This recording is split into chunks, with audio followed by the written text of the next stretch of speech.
California has more wilderness than most people ever think about. Millions of acres of forest, desert, and mountain that stretch farther than you can drive in a day. And every single one of those places has stories attached to it. Stories people only tell once. Welcome back to Park Ranger Files. Let's begin the video. Story 1. The Figure in the Burn Scar, Northern California, Trinity National Forest. I want to start by saying I've been hiking in Northern California for about 12 years. I grew up in Redding, and the Trinity Alps were basically my backyard for most of my life. I know what those mountains feel like, how the light changes up there, how the silence sounds different above 6,000 feet. I say all that because I want to be clear that what I'm describing wasn't nerves, and it wasn't unfamiliarity. I knew exactly where I was, and I still couldn't explain what I was seeing.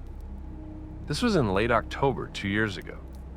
The area I was hiking through had burned badly the previous summer.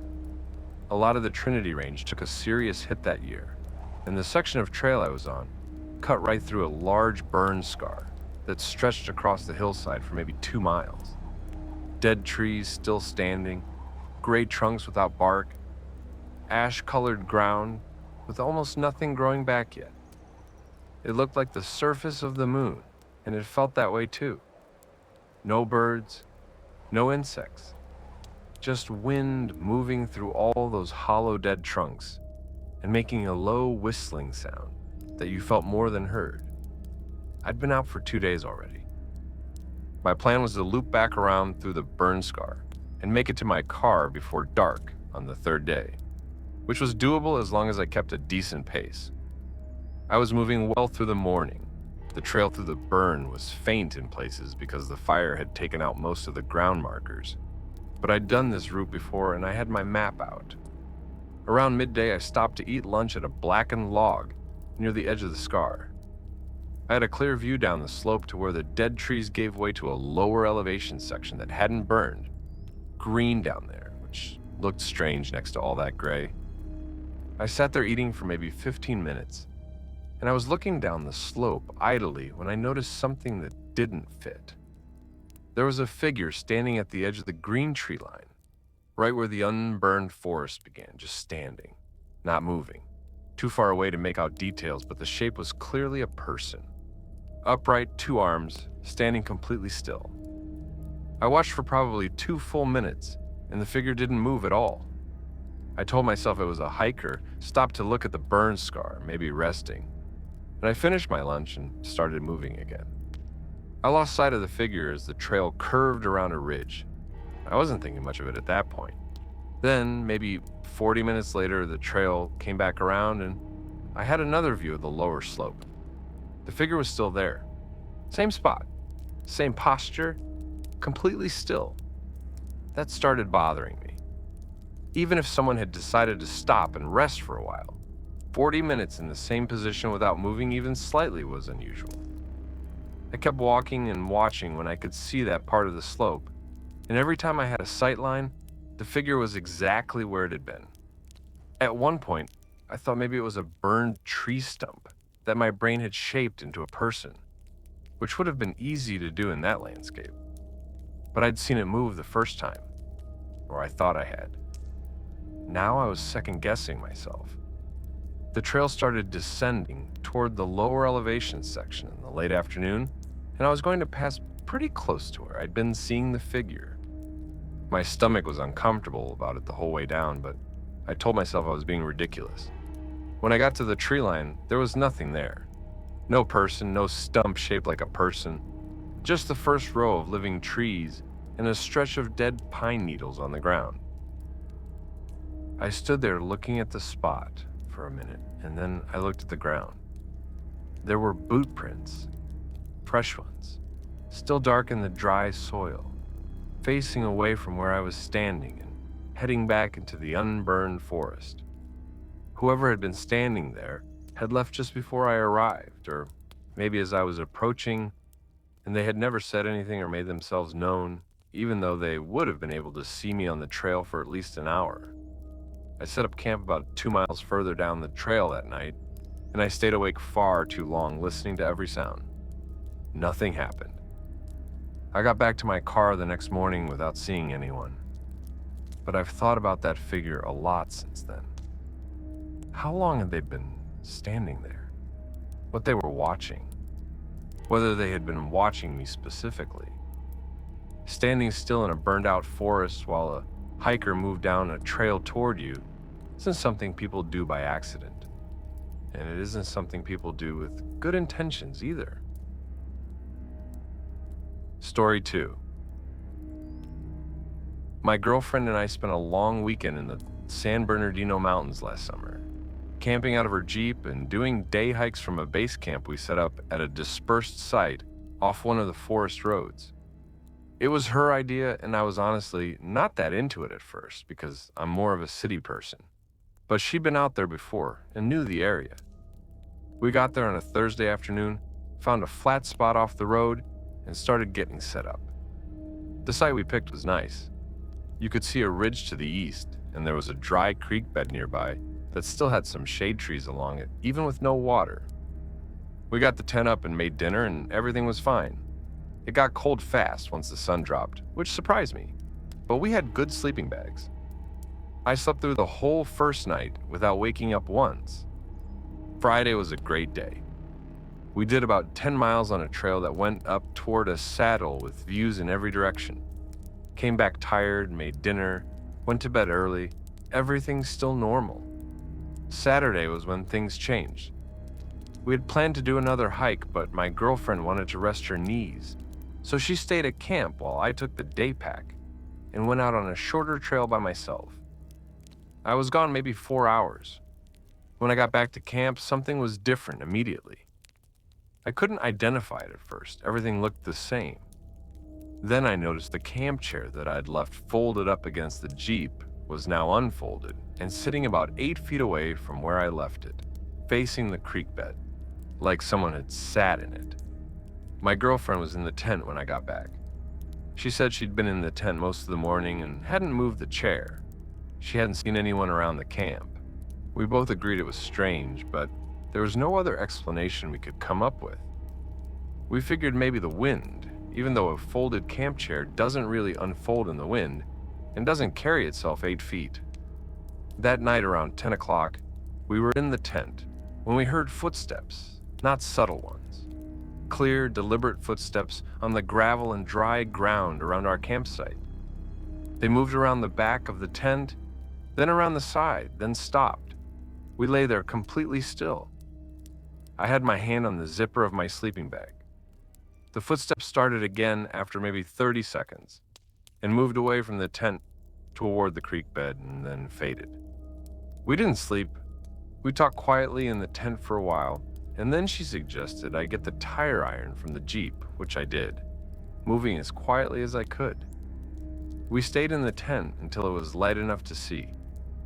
In the morning, there were boot prints around the tent, multiple times around, like whoever it was had circled it more than once. The prints led toward the creek bed and then into the brush under the shade trees. We followed them maybe 50 feet before we found something that made us stop. Under one of the bigger trees, there was a bedroll. Not a sleeping bag, just an old gray wool blanket folded up on the ground. Next to it was a plastic grocery bag with some food in it. A tin can with no label. Some crackers in a Ziploc bag. A lighter. Whoever had been walking around our tent at night lived right there, a 50-foot walk from where we slept. We packed everything up in under 20 minutes. We didn't see anyone on the way out. We called the ranger station from the road when we got signal and reported it, and the person on the phone took the information but didn't seem particularly alarmed, which I found unsettling on its own. I don't know who that person was, or how long they'd been camped under those trees. I don't know why they circled our tent at night instead of just approaching us during the day. I don't know what they wanted. My girlfriend hasn't asked to go camping since. Story 3. The Lost Coast is one of the most remote stretches of shoreline in the continental United States. No roads run along it, no towns, just cliffs and black sand beaches in the Pacific. And to get there and back out, you walk, and most people do it over 3 or 4 days. I've done it twice. The second time, I went alone, which in hindsight was overconfident of me given what the terrain can do to you if conditions change. But I'd done it once before with a group, and I felt like I knew what I was getting into. This was 3 years ago in May. The weather was cooperative, which it isn't always out there, and I made good time the first day. Camped on the beach about 8 miles in, which gave me good sight lines in all directions. The sound of the ocean is constant out there, and it's so loud that it fills your head, and after a while, you stop hearing it consciously. The same way you stop hearing an air conditioner after a few minutes. That becomes a problem, because it also swallows any other sound. I knew I was alone on the beach. I'd passed 2 other groups during the day, but they were headed the other direction, finishing their trip as I was starting mine. I didn't see any tents for miles in either direction when I made camp. I ate dinner watching the sun go into the water and then got in my tent around 8:30 because there was nothing else to do once it was dark. I slept well. Woke up around 3 in the morning needing water. I unzipped the tent and reached out for my pack, which I'd left just outside the vestibule. As I was getting the water bottle out, I heard a voice. Not close, but not far either. Maybe 60 or 70 feet up the beach. I couldn't make out words over the ocean. It sounded like one person talking, not to someone else, just talking. Steady, low, continuous. I stayed still and listened. The voice kept going for maybe 2 minutes. Same flat tone, same pace. Then it stopped. I waited. Nothing. I told myself it was a solo hiker who had camped further back, and I just hadn't noticed them, and they were having a sleepless night and talking to themselves. That's a reasonable explanation. I put my water bottle back and got in the tent. 40 minutes later, I heard it again. Same distance, same tone. I was fully awake this time, and I listened more carefully, and it wasn't words I could understand. It didn't even sound quite like English or any other language I knew. It was rhythmic, almost like the person was reciting something. It went for about 3 minutes and stopped again. I had my headlamp, but I didn't turn it on. Looking back, I'm still not sure why. I think I just had a strong feeling that turning a light on was a very bad idea. I lay there in the dark with the ocean noise filling everything and waited. It started a third time, around 4:30. This time it was closer, not by much. Maybe 15 or 20 feet closer than before. I couldn't tell if the person was moving toward me or had just shifted position, but the change was real. I'd been tracking the distance in my head, and it was closer. It stopped again. The sky started getting light around 5:15, and I got out of the tent with my headlamp on and looked in both directions. I was completely alone on the beach as far as I could see. No tent, no person, no footprints in the sand near where I'd been hearing the voice, though the tide had come in some and could have erased anything close to the waterline. I packed up in the early light and started walking. I finished the trail in 2 days instead of 3. I've told this story to people who know the Lost Coast, and 2 of them said they'd heard similar things out there at night. I don't know what to do with that information. I still don't have an explanation that satisfies me, and I've had 3 years to think about it. If something like this has happened to you out on a trail, at a campsite, or anywhere in California's backcountry, we want to hear about it. Send your story to the Park Ranger Files using the link in the description. We read every single submission, and we keep your name and location private unless you tell us otherwise. The stories on this channel exist because people were willing to share them. If yours has been sitting in the back of your head, now's the time. Story 4. Desert camping in Southern California is a different experience than the mountains or the coast. No trees to block sightlines. Everything is open. You can see for miles in most directions, which makes it sound like it would feel safer. It doesn't. At least it didn't for me, and I've been going out there solo for 5 or 6 years. The Anza Borrego Desert is enormous. It's the largest state park in California, and it's mostly empty backcountry. You can drive a dirt road for 30 miles and not see another vehicle. The place I was camped at for this particular trip was about 14 miles off the main highway on a two-track that my truck could handle, but barely.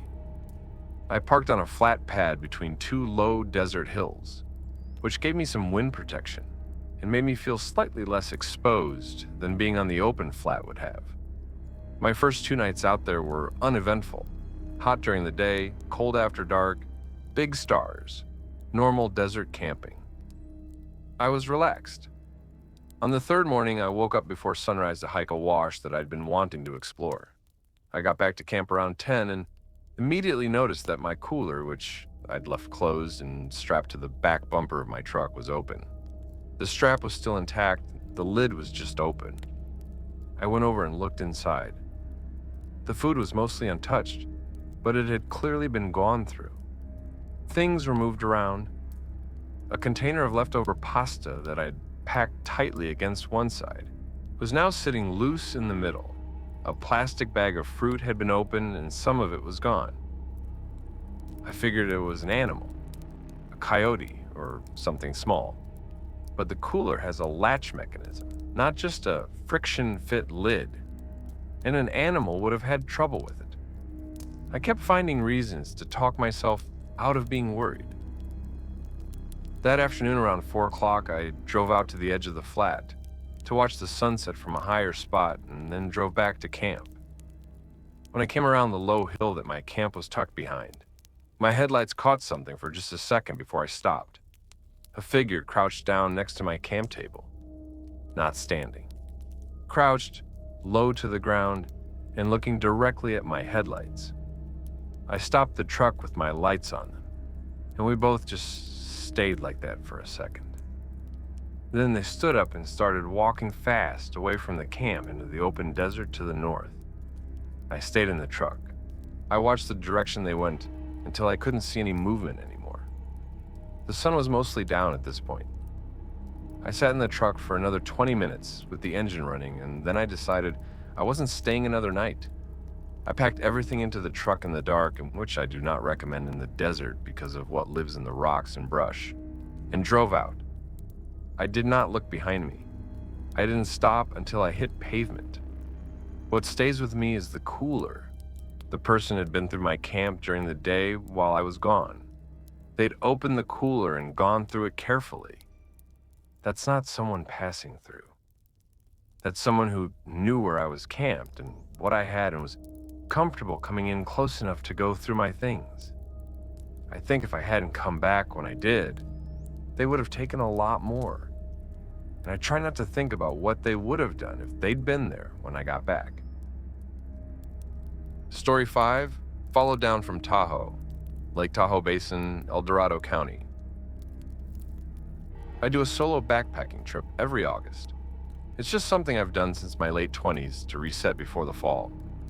Usually I go somewhere I've been before, somewhere I know.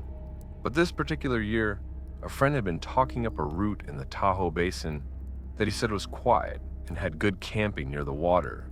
I wasn't able to go that year, so I went alone. The trailhead was at about 6,000 feet, and the route went up from there to a series of small lakes that sat in granite basins above 8,000. I'd never been in this exact area, but I'd spent a lot of time around Tahoe generally. I started at noon and planned to make it to the first lake before dark, which I did, arriving around 5:30. There was one other camp set up on the far side of the lake, a 2-person tent. I couldn't see anyone around it. I set up on the opposite shore, made dinner, watched the light go off the granite, and went to bed when it got cold. Completely standard evening. Morning was when things started. I woke up early and was making coffee when I realized the other tent was gone. No signs that it had ever been there, which was unusual because most campers leave some trace even when they pack out well. I didn't think much of it, just noted it. I spent the morning at that lake and then moved on to the second lake, which was about 2 miles further up. When I got there, I set up and hiked around the basin for the afternoon. On my way back to camp, I passed a notch in the ridge above the lake and stopped to look around, the way you do when you get a little elevation. I looked back down at the trail I'd come up, and I saw someone maybe a mile behind me, moving in my direction. That was fine. Lots of people use these trails. What wasn't fine was that I stayed at that notch for about 20 minutes, longer than I needed to because the view was good and the person behind me didn't close the distance much. They were moving slowly, very slowly, like they weren't in a hurry to catch up, but they weren't stopping either. I went back down to my camp and made dinner. After dark, I noticed a light moving on the trail below the lake. Someone with a headlamp, still on the trail, well after the sun had gone down. They didn't come into the basin. The light stayed below the lake on the trail for maybe half an hour, and then went dark. In the morning, I packed up and started heading back towards the trailhead. I had one more night planned, but I changed my mind and decided to go out. On the way down, I stopped to eat a snack on a flat rock and looked back up the trail. About a quarter mile above me, stopped on the trail, was a person, not moving, just standing there on the trail watching me. I started moving again, and so did they. I increased my pace, and they did too. I tried it a few more times, slowing down and then speeding up, and every time my pace changed, so did theirs. They kept a consistent distance, about a quarter mile, for the entire 3-hour descent. When I reached the trailhead parking lot, there were 3 other cars there, and a family was loading gear into a minivan. I stood there and waited, watched the trail. The person never came out. I drove out of the parking lot and checked my mirrors until I was back on the main road. I've never told anyone about this because I know how it sounds, and I know there might be a normal explanation, someone hiking at the same pace for an innocent reason. But no innocent hiker stops and waits whenever you slow down, and no innocent hiker matches your pace that precisely for 3 hours without ever catching up or falling behind. Story 6. I used to go trail running in the mountains, not competitively, just for the feeling of it. There's something about moving fast through backcountry terrain that normal hiking doesn't give you, and I was into it for about 4 years before I let the habit lapse. This happened during those years. I had a route in the Sequoia National Forest that I ran twice a month or so during spring and summer. It was about 9 miles round trip with about 2,000 feet of elevation gain, and it took me through second growth forest and then up into a granite section near the top. I liked the route a lot. It was never busy. I almost always had it to myself. One morning in June, I was coming back down from the high section, and I took a wrong turn. Easy to do when you're moving fast through similar-looking terrain. I realized my mistake pretty quickly when the trail stopped looking right, and I backtracked, but it added maybe 20 minutes to the run. On the way back to the correct trail, I went through a section of dense manzanita and brush that I'd definitely never been in before. I came out of the brush into a small clearing, maybe 30 feet across. And in the middle of the clearing, there was a fire ring, clearly used recently, with fresh ash. Around the fire ring, there were things arranged on the ground that I initially just registered as camping gear.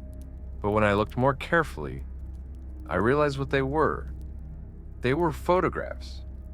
Printed photographs, not Polaroids or digital prints, but regular developed photographs like you'd get from a drugstore. Maybe 20 of them, arranged in a loose circle around the fire ring. I don't know why, but I walked into the clearing and looked at them.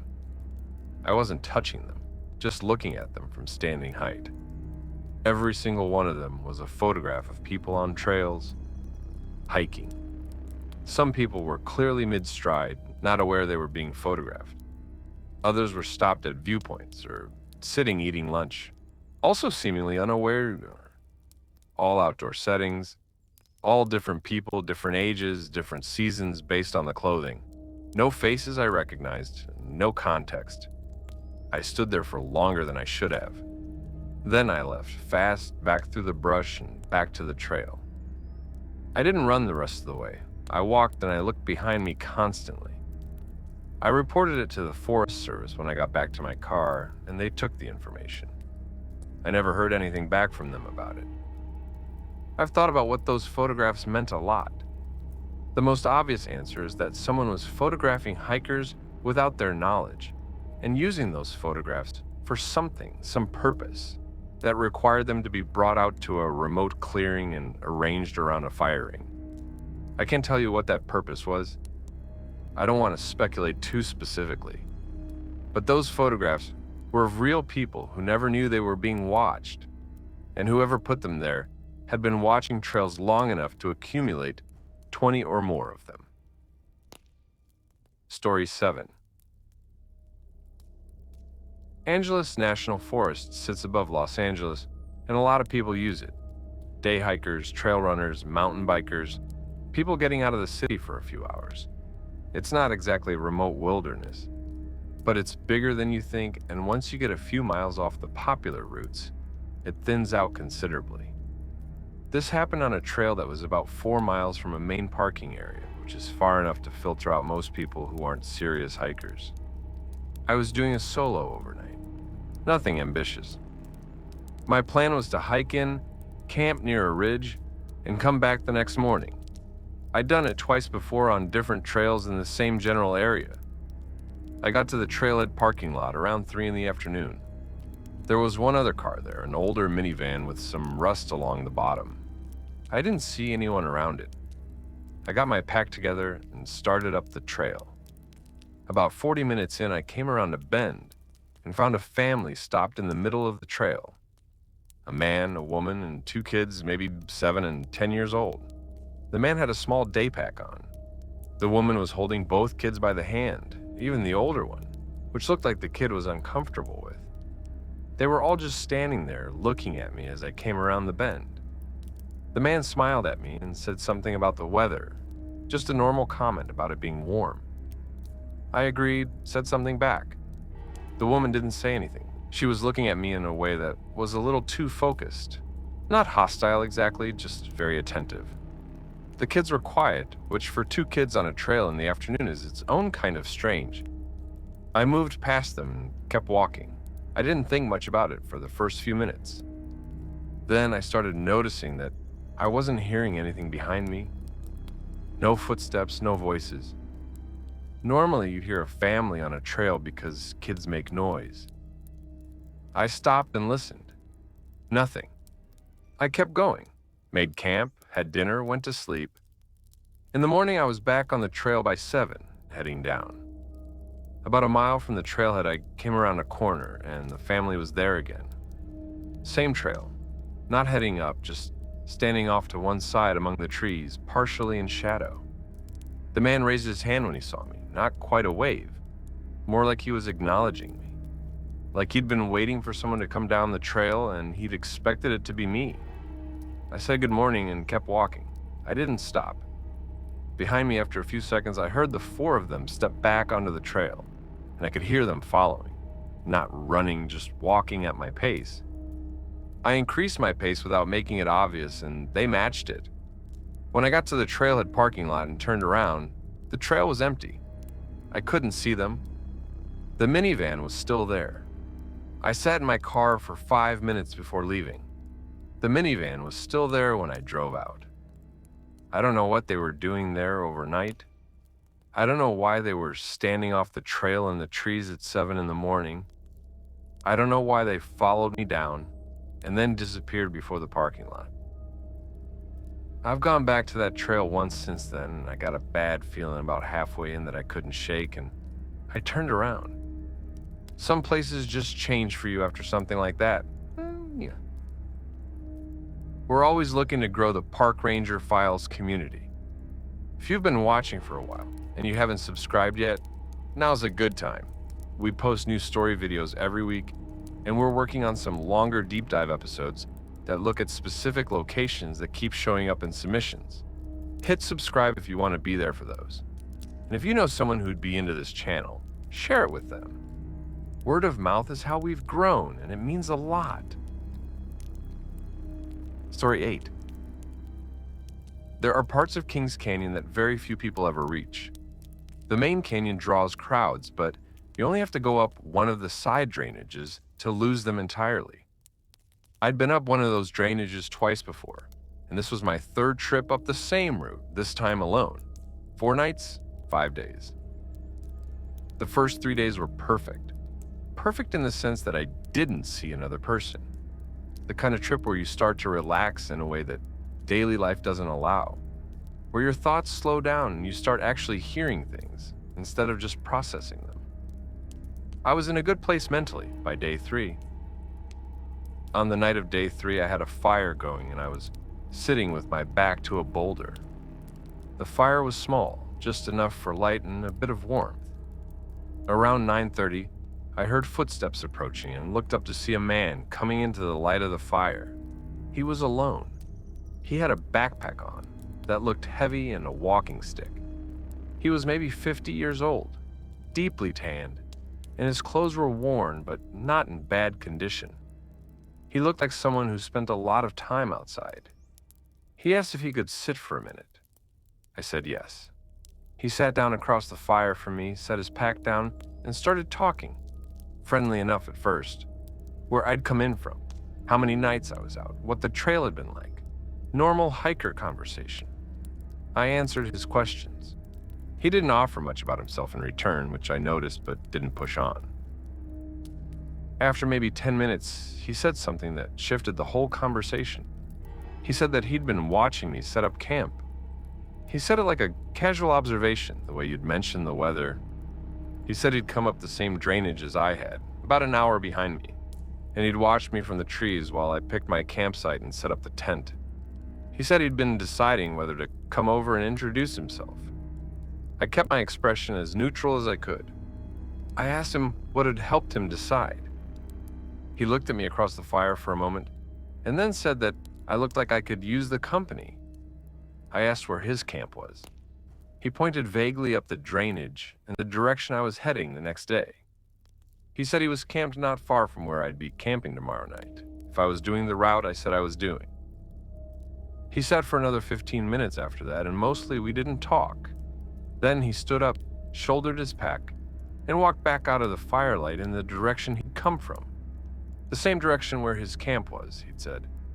But his camp was also apparently in the direction I was going tomorrow. I changed my plans and turned around in the morning. 4 days had become 2. I moved fast and I didn't stop except to fill my water. I didn't see him on the way out, but I was looking for him the whole time. The thing about what he said, that he had watched me set up camp from the trees and been deciding whether to approach, that's not something a normal person volunteers. Normal people don't watch strangers set up camp from the trees at all. And if they did, they certainly wouldn't announce it. He told me because he wanted me to know he'd been watching. I've been trying to understand why someone would want that for 2 years now. Story 9. I was on a backpacking trip in the Six Rivers National Forest in late September. This part of Northern California gets overlooked compared to the more famous wilderness areas, and that's exactly why I go there. Fewer people, more solitude. The trails are rougher and less maintained, but that's part of the deal. I was 4 days into a 6-day trip, which put me far enough from either trailhead that I wasn't expecting to see anyone. That part of the route was through dense mixed forest, with a creek running parallel to the trail. Good water, good shelter from wind. I've been camping in the same general area for 2 nights because I liked the creek. On the second morning in that spot, I went down to the creek to filter water before breaking camp, and I walked further down than I normally went, following the bank because the water was clear and I was in no hurry. About 200 feet down the bank, there was a big Douglas fir that had fallen years ago and was slowly rotting into the ground. I climbed on top of it to get a view down the creek, and I noticed the bark on the standing trees nearby had been carved into. I climbed down and looked at them. The carvings were words, names. First names only, 3 or 4 letters each. At first I thought they were the kind of carvings hikers and campers have been leaving in trees for 100 years. Just initials and love declarations and that sort of thing. But there were a lot of them. I counted at least 30 separate names on 4 different trees within a small area. Different carving styles, different depths, which suggested they'd been made at different times by different people. What was strange was that some of the names had dates next to them. Not years or full dates, just month and day. and some of them had an X carved next to the name instead of a date. I stood there and looked at them for a while, and I couldn't figure out a system or a meaning. It didn't look like a memorial. It didn't look like the work of one person. It looked like something that had been added to over time. I left. I broke camp faster than usual and moved on, putting about 5 miles between myself and that part of the creek by nightfall. I've looked for information about that area since then, anything that might explain what I saw. I haven't found anything. I contacted the Forest Service and described what I'd seen, but they didn't have any information about it either. The trees are still out there with those names on them, and I don't know whose names they are, or why someone felt the need to mark them in a hidden spot by a creek in a forest that almost no one visits. Story 10. Wrong turn on the PCT near Agua Dulce, Los Angeles County. I was doing a section of the Pacific Crest Trail last spring. Nothing too aggressive, and just a 4-day stretch through the Chaparral Hills north of Los Angeles, an area I'd been meaning to do for a couple of years. The PCT through that section is well marked and well traveled during the through hiker season, so I wasn't expecting much solitude. And I got that right. Lots of people, lots of miles. On day 2, I made a navigation error that I'm still annoyed at myself for. I was tired, and I followed a use trail that split off from the PCT, thinking it was a shortcut to water, which it was not. I followed it for about a mile before I admitted to myself I was off route. No water. The terrain wasn't matching what I expected. I stopped and pulled up my mapping app and worked out where I was, which took a few minutes because I was further off route than I thought. While I was doing that, I realized I wasn't alone. There was a camp just off the use trail, maybe 40 feet away, that I had walked right past without noticing because my head was down looking at my phone. A small tent, a fire pit with ash that was still faintly warm, which I checked, some gear spread out on a tarp, and a pair of eyes looking at me from inside the tent. The tent door was unzipped and someone was inside lying down, watching me through the opening. I hadn't heard them or seen any movement. They were just very still and watching me. I said hello. Nothing. I said I was off route and heading back to the PCT. Still nothing. The eyes kept watching me. I couldn't see the person's face clearly because the tent interior was dim, but they were definitely awake and definitely looking directly at me. I turned around and started walking back toward where I'd left the PCT. I moved at a good pace. After about 30 seconds, I heard the tent zipper and then footsteps behind me on the use trail, keeping pace with me. I didn't look back. The footsteps matched mine. I walked. They walked. I started moving faster. The footsteps sped up. I got back to the PCT and turned north, and within about 20 feet there were 2 other PCT hikers coming toward me. The footsteps behind me stopped. I looked back, and the use trail was empty. Whoever it was had stopped following me as soon as other people were visible. I told the 2 hikers what had happened, and one of them stayed with me until we'd put about 2 miles between us and that use trail. I made camp with a group that night rather than solo. I've thought about that camp a lot. It was off a use trail that most hikers wouldn't notice or follow, which means whoever was there knew about it. They'd set up deliberately off the main route. They didn't speak when I spoke to them, and they followed me only until there were other people around, which tells you exactly as much as you need to know about what they were thinking. Story 11. I grew up about 2 hours from Mount Shasta, and I've been hiking in the Trinity Wilderness my whole adult life. I know the area. I don't get scared out there. I want to establish that before I tell this because what I experienced sounds like something that could be explained away easily, and maybe it can be, but the effect it had on me in the moment was unlike anything I've felt before on a trail. This was about 5 years ago. Solo trip. 3 days. I was on a route that follows a ridge for about 6 miles before dropping down into a valley where a small lake sits. I'd done this route twice before. Day 2 put me on the ridge section, exposed to the sky in both directions, with views east into the valley I was heading toward and west back toward where I'd camped the night before. The ridge section is windy, almost always. The wind comes up from the valley to the east, and it's constant, which means any sounds from below the ridge get carried up to you. Bird sounds, water sounds, occasionally other hikers' voices if there are any.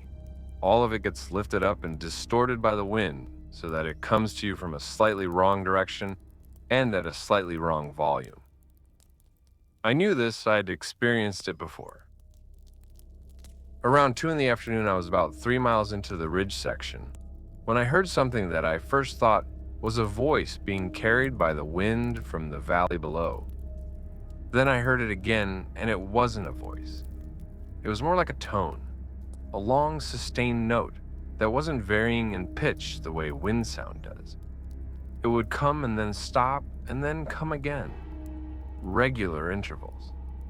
I stood still and listened for several minutes. The sound was coming from somewhere below the eastern side of the ridge in the valley. It kept repeating. The wind was moving the sound around so that some of the repetitions seemed closer and some seemed further, but the pattern was consistent. Every 20 to 30 seconds, the same sustained tone. What made me uncomfortable wasn't the sound itself. It was that the sound was deliberate. Wind through trees and rocks doesn't produce a regular metronomic pattern. Whatever was making that sound was doing it intentionally, with purpose. I looked down into the valley from the ridge and couldn't see anything at the scale of the view. Just forest and rock below the tree line, and the glint of the lake in the distance. The sound continued for about 20 minutes as I walked and then stopped. I got to the lake without incident and camped there that night. No unusual sounds after dark. I left in the morning. The most unsettling quality of the sound wasn't what it was, but what it implied. Something was in that valley, making a consistent rhythmic noise in the middle of the afternoon and alone or possibly signaling to someone. The valley is remote. I'd never encountered another person in it on either of my previous trips. Whoever or whatever was down there was not there by accident. An irregular signal sound in a remote valley is either someone in distress or someone announcing their presence to someone else. Neither of those options put me at ease. Story 12, The Man at the Window. Central Coast, Los Padres National Forest. Los Padres National Forest stretches along the central coast of California for a couple 100 miles, and it has a specific feeling to it that's different from the Sierra or the northern forests. Hot and dry in summer, the chaparral rolls on forever. The trails are often steep and unmaintained. I've done several trips in there and I like it, but it requires more self-sufficiency than some other areas because the cell service is terrible and the trails aren't popular enough to guarantee you'll see other people. I was 3 days into a solo trip in late July. The heat was significant during the day, above 100 at times, so I'd gotten into the habit of hiking early, resting through midday in my tent, and then hiking again in the late afternoon until the light failed. That meant I was spending a lot of hours in camp, and not a lot of time actually moving, which was fine. It was restorative in its own way. On the third day of midday rest, I was lying in my tent reading when I heard something on the other side of the rainfly. A brushing sound, deliberate and slow, like someone running their hand along the outside of the tent. It went from the back panel across the side to the front vestibule and stopped. I held very still, nothing else. 30 seconds passed, and I was starting to think it was a branch or a bird, and then it happened again. Same direction, same deliberate pace, front to back this time. I got to my knees inside the tent and unzipped the door and stuck my head out. Nobody there. Just the dry chaparral and the heat shimmer, and a scrub jay in a manzanita bush about 20 feet away looking at me. I checked around the tent. No person, no animal sign. The tent fabric was undisturbed. I left the tent door unzipped and half open so I'd have more visibility. which I know is not the recommended approach for desert camping because of scorpions. But I was more concerned about whoever had been touching my tent than whatever was on the ground. I lay back down and kept reading. An hour later, through the half-open door, I saw someone walking through the chaparral about 60 feet from camp. They were moving perpendicular to where my camp was, not approaching and not moving away. Just moving along a line that was parallel to me. I watched. They didn't look at my camp at all, which in itself was strange because a bright orange tent in brown chaparral is hard to miss. And most people acknowledge camps they pass near. They walked out of my sight around a shoulder of brush. I sat up and waited. 5 minutes later, they came back the other direction, same pace, same course. This time, as they passed the point where my camp was most visible, they slowed down slightly, then continued and walked out of sight again. I broke camp in 45 minutes and started moving. I did the remaining miles of my planned route, but faster than intended, and I didn't rest through the next day's heat because I wasn't comfortable stopping again. If you asked me to explain what that person was doing walking back and forth 60 feet from my camp without acknowledging it, I can't. What I know is that a person who wants to walk in a straight line through chaparral doesn't walk back the same way they came a few minutes later. That's not walking somewhere. That's pacing. Before we wrap up, one more thing. If any of these stories hit close to home, please be careful out there. Go out with others when you can. Tell someone where you're going before you leave and when you plan to be back. Carry a means of communication that doesn't depend on cell towers. The wilderness in California is worth experiencing, and most people who go out there have nothing but good trips. But these stories are real, and they happen to real people who also thought they were going to have nothing but good trips. Look out for yourself, and look out for the people around you on the trail. Story 13. Lassen is in the far north of California, and it gets overlooked a lot in favor of Yosemite or the Sierra. But the backcountry up there is genuinely remote, and the volcanic geology gives it a quality I haven't found anywhere else. I go up there every couple of years. On this particular trip, I was doing a multi-day route through the backcountry that circles the southern part of the park. It's not a highly trafficked route, maybe 10 to 15 people on it at any given time during peak season. And even that feels like too many in terms of the solitude it breaks. This was mid-June, shoulder season, and I'd calculated there might be 5 or 6 people on the route total. On day 2, I came down off a ridge into a pumice flat where I was planning to camp. When I got there, I found a campsite that stopped me in my tracks. It was set up completely. Tent still standing, camp stove on a flat rock with a pot on it, a chair unfolded, a stuff sack hanging from a nearby lodgepole pine, a pair of hiking boots sitting outside the tent door. Everything in place. The boots is what hit me hardest. You don't leave a campsite and leave your boots behind. Even if you were just going to the creek for water, you'd be wearing your shoes. I called out. Nobody answered. I walked the perimeter of the campsite and there was nobody there. I looked at the pot on the stove. There was food in it, dried out. Whatever had been cooked, and then the stove had been turned off, but the food had never been eaten, and it had dried out in the pot over what looked like several days. The tent, when I looked through the mesh door without opening it, was disheveled inside. Sleeping bag half out of its stuff sack. A headlamp on the floor. A journal open and face down. I didn't touch anything. I had no way to call anyone because there was no signal. I made a decision to camp nearby, about a quarter miles away, so that if there was an injured person who came back to their site, they'd be close to another human. Nobody came back. I spent an uneasy night listening to every sound. In the morning, I marked the location on my GPS and continued my route toward the exit trailhead, where I reported it to a ranger. They took it seriously and went in. What they found, from what the ranger told me afterward, was the same thing I'd described. The person was never located. There was ID in the tent that let them identify the hiker. They'd reported their trip to the permit office, and their permit had ended 2 days before I found the site. I read about it a little in the local news. The story ran once and then disappeared. The person has never been found and has not been in contact with family since the day they started the trip. Their boots were still at the campsite. That detail appears in no news report I've ever found.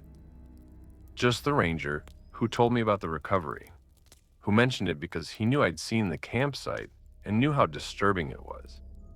You don't take off your boots in the wilderness and walk away from them. Whatever happened to that person happened suddenly and without warning, and it happened close to their camp. Story 14. Deer season. Plumas, National Forest. I want to be upfront that this happened during deer season. I know that changes some of the context. I'm not a hunter. I was backpacking in Plumas National Forest in early October, and I was aware it was deer season, but I hadn't fully thought through what that would mean. In terms of the people I might encounter out there, I don't mean hunters in general. Hunters are out in the backcountry legitimately, and most of them are careful and responsible. I mean the specific people in this story. The route I was on went through a section of forest that I'd been told was lightly used in mostly residential timberland, adjacent to the national forest. The trail crossed the boundary a couple times. I wasn't paying attention to exactly where I was relative to that boundary. On my second day, I was moving through dense fir forest when I heard a shot, then another close enough that I could feel the report in my chest. I stopped immediately and yelled out that I was a hiker, which is what you're supposed to do to make sure anyone hunting nearby knows there's a person in the area. I heard voices after that. 2 men not far off talking to each other. They were between the trees to my left. I waited. One of them appeared, walking toward me through the trees. Orange vest. Rifle. He was friendly, asked if I was all right, apologized for the shots being close. Normal. I said it was fine and we chatted briefly. The standard hiker meets hunter exchange. He pointed to where he and his partner had made a hit and were going to retrieve it. Here's what bothered me.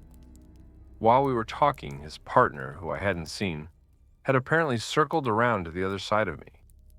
I noticed this when the man I was talking to glanced past me, and I turned to follow his eyes. His partner was maybe 40 feet behind me, rifle lowered but in hand, watching us talk. He hadn't made himself known. He'd just positioned himself behind me, while his partner talked to me from the front.